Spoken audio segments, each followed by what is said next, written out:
शिवनेरी किल्ल्यावर समजून आलती, पण शिवनेरी किल्ल्यावर भावांनो ही जी आहे ना इथं छत्रपती शिवाजी महाराजांचा जन्म झाला त्या ठिकाणी ही बघता इथं पाठीमागे लाकूड लावले. पण कुणाला माहिती का भावांनो ही लाकूड कशामुळे लावलं या?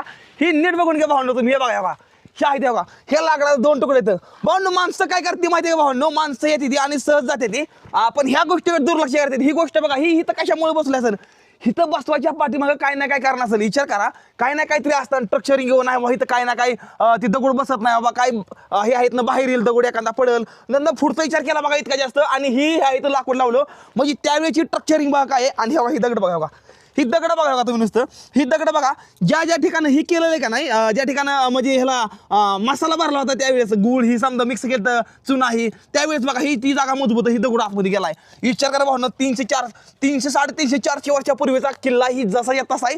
पण आताची जी कामं केली आहेत ना धडाधड पडतात या. ह्याच्याकडून शिका काहीतरी. ही बघा का अशी करा काम केली तर अशी करावं. ह्याला ना काय स्ट्रक्चरिंग आहे ना काय काय नाही. बघा कसं आहे जसं तसं आहे अजून. आणि लय जास्त भारी वाटतं शिवनेरी होय.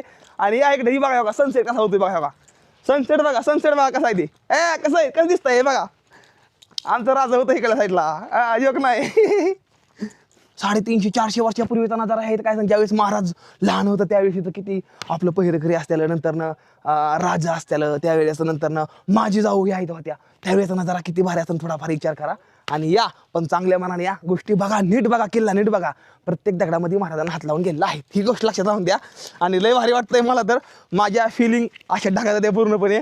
त्यामुळे काय सांगतो या किल्ला बघा शिवनेरीला नक्कीच या. हर हर महादेव. छत्रपती शिवाजी महाराज की जय.